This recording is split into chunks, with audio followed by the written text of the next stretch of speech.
नमस्कार दोस्तों, आज हमारे बीच हैं जो 60,244 भर्ती प्रक्रिया कंप्लीट हुई है, उसकी व्यवस्थाओं के लिए अधिकारी हैं हमारे साथ में। तो क्या व्यवस्थाएं हैं इनके लिए? देखिए सर, जैसा कि हाल ही में जो अभी उत्तर प्रदेश पुलिस परीक्षा हुई है, और ये हमारे उत्तर प्रदेश में ही नहीं बल्कि भारत में सबसे बड़ी परीक्षा हुई है।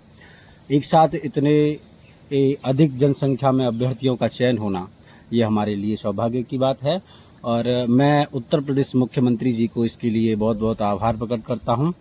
और मैं जो है यहाँ पर पुलिस लाइन में जो अभ्यर्थी आने वाले हैं, अभी 16 तारीख से उनकी आमद है। जैसा कि आप सभी को पता है कि अभी मुख्यमंत्री जी द्वारा सभी को नियुक्ति प्रमाण पत्र जो है आज दिए गए हैं, और 16 तारीख के बाद अभ्यर्थियों का आना यहाँ पर ज्वाइनिंग करना स्टार्ट हो जाएगा। तो उन्हीं सभी चीज़ों की व्यवस्थाओं के लिए मैं यहाँ व्यवस्थापक के रूप में कार्य कर रहा हूँ। तो सर, क्या क्या व्यवस्थाएं रखी गई हैं उनके लिए? देखिए, यहाँ पर हमने जो है अभी उत्तर प्रदेश में जितनी भी भर्तियाँ हुई हैं, उन सभी भर्तियों को देखते हुए मुख्यमंत्री सरकार द्वारा बहुत अच्छी व्यवस्थाएं की गई हैं।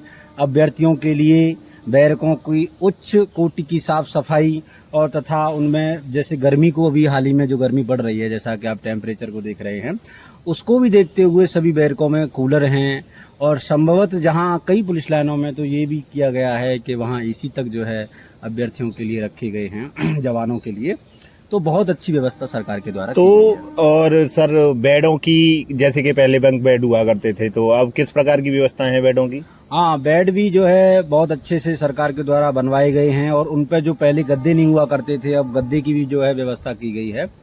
और सरकार जो है इस भर्ती परीक्षा पर पूरा अपना जो है निगरानी बनाए हुए है, और हम चाहते हैं कि जो भर्ती है, जिस तरीके से उसकी परीक्षा का सफल आयोजन हुआ है, उसी के साथ साथ पूरी भर्ती प्रक्रिया चयनित लास्ट फाइनल चयनित तक जो है चयन प्रक्रिया तक इसको सुचारू रूप से बढ़िया रखा जाएगा। सुना जा रहा है सर कि इस बार जो है जेटीसी जो ट्रेनिंग होनी है, वो सभी पूरी जितने अभ्यर्थी हैं उनकी सबकी ट्रेनिंग यूपी में ही हो रही है। यूपी कंडक्ट करा रहा है पूरी।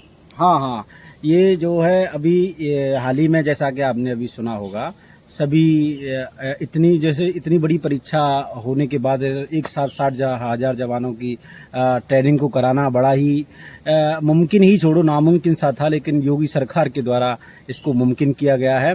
और जितने भी प्रशिक्षण कराने के लिए जो प्रशिक्षु आएंगे, जो मतलब ITI PTI आएंगे, उनकी भी व्यवस्था सरकार ने अपने स्तर से कर ली है, और काम बहुत ही जो है जोरों पर चल रहा है। और देखिए, ये जो आप मेरे नीचे झाड़ू देख रहे हैं, ये झाड़ू भी और बाल्टी, खुरपे, ये सब चीज़ों की व्यवस्था यहाँ पर कर ली गई हैं। जवानों के अंदर आत्मसमर्पित करने वाली जो है भावनाओं को विकसित किया जाएगा, और काम के प्रति किस तरीके से जो है उनकी मनोबल को बढ़ाया जाए, और उनकी जो त्याग समर्पण की जो भावना उनके अंदर पैदा की जाएगी। क्योंकि जब एक सिपाही जब एक तैयार किया जाता है, उसको मानसिक रूप से, शारीरिक रूप से, हर क्षेत्र से उसको बेहतर बनाने का प्रयास किया जाता है, जिससे कि वो एक आम जनमानस से हटकर एक अलग मनोबल वाला और अलग तरीके से शारीरिक क्षमताओं का विकास हो, जिससे कि सर, ये झाड़ू है, बाल्टी है, और आप बता रहे हैं कि ये सारी चीजें मंगा ली गई हैं, तो इनसे क्या कराने की उम्मीद रखते हैं आप? देखिए, ये एक प्रशिक्षण का हिस्सा है, जिसमें सिपाही जब जो है जवान हमारा यहाँ आता है, तो उनसे जो है सोशल वर्क कराए जाते हैं। तो सोशल वर्क करने से उनके अंदर एक भावनाएं जो है पैदा होती हैं, सफाई के प्रति भावनाएं, अपने कार्य को स्वयं करने के प्रति जो भावनाएं विकसित होती हैं, वो भी ये सब चीज़ें उनके अंदर विकास होता है। क्योंकि जब एक बच्चा पैदा होता है, तो उसके अंदर वो सारी चीज़ें सीख के तो नहीं आता है, ये भावना उसके। अब जब सिपाही जो जवान थे, जो अपना आम जीवन जब जी रहे थे, तो उनकी जो है ये भावनाएं उनके अंदर ये नहीं थी, तो ये भावनाएं पैदा की जाएंगी इनके माध्यम से। तो जो समर्पण की जो भावना है, त्याग की जो भावना है, और जनता के लिए कार्य करने की क्षमताओं का जो है विकास किया जाएगा। सर, ये सोशल मीडिया पे बहुत आजकल वायरल हो रहा है, जैसे कि लड़कों ने जो सामान लिया है, जो अभ्यर्थी चयनित हुए हैं उन्होंने सामान लिया, उनकी रील बनाई जा रही है बहुत ज़्यादा बड़े स्तर पर, और वो ट्रेंड भी कर रही हैं रीलें। तो इनके बारे में आपका क्या कहना है? देखिए, मैं तो बस यही कहूँगा कि अब आम जीवन में जितनी भी रील बनाई हैं जवानों ने, वो ठीक है, लेकिन ये अब जो है अब आप सरकार के जो है जवान बनने जा रहे हैं, सरकार का हिस्सा बनने जा रहे हैं, तो आप इस तरीके की रीलों से आप बचें, जितना बन सके उतना बचें, क्योंकि जो है समाज में एक गलत मैसेज जाता है जब आप रील्स बनाते हैं। तो जो जिम्मेदारियां आपको जो मिलती हैं सरकार के द्वारा, तो आम जनमानस के अंदर ये भावना पैदा होती है कि ये हमारे लिए क्या करेंगे, ये तो रील्स बनाने वाले लोग हैं।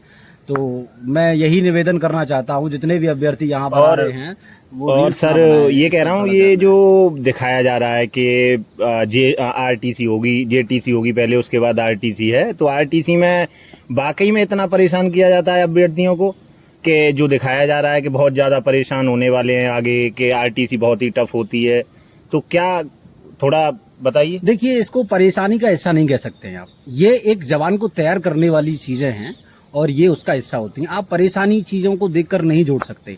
जवान को जाड़े के समय, जो सर्दियों के समय किस तरीके से क्षमताएं विकास किया जाए, गर्मी के समय उसके अंदर क्या क्षमताओं का विकास किया जाए, जब तक उसके अंदर दृढ़ता नहीं लाई जाएगी, उसके शारीरिक और मानसिक रूप से उसके अंदर जो बदलाव नहीं किया जाएगा, तो वो फिर काम नहीं कर पाएगा। इसलिए इसको आप ये नहीं कह सकते हैं कि आरटीसी के अंदर प्रताड़नाएं होती हैं या ये सब कुछ होता है, ऐसा कुछ नहीं है। लेकिन ये जो है नौकरी का हिस्सा है, जवान को तैयार करने के लिए ये सब चीजें होती हैं। खाने पीने की, आरटीसी के दौरान खाने पीने की कैसी व्यवस्थाएं रखने वाले हैं आप? खाने पीने की व्यवस्थाओं की अगर बात की जाए तो हमारे यहाँ पे सरकार के द्वारा भी काफ़ी बेहतर तरीके से सहयोग किया जा रहा है और खाने की क्वालिटी को और क्वांटिटी दोनों का ही ख्याल रखा जाएगा और बेहतर जो है जवानों के लिए खिलाने का हमारे सरकार के द्वारा भी काम किया जा रहा है। और जो आला अधिकारी हैं, जो उच्चाधिकारी हैं, उनकी देख रेख में जो है ये सारी चीज़ें होंगी। सफाई का विशेष ध्यान रखा जाएगा और जो मौसम के अनुसार जो भी सब्जियां हैं, फल फ्रूट्स हैं, जो भी है वो सब उपलब्ध कराए जाएंगे जवानों के लिए। थैंक यू सर, बहुत बहुत धन्यवाद सर आपका। बहुत बहुत धन्यवाद। ठीक है, नमस्कार दोस्तों, आपने जितनी जानकारी हमसे हो सकता था उतनी आपको दी है हमने, तो एंजॉय करिए और देखिए वीडियो।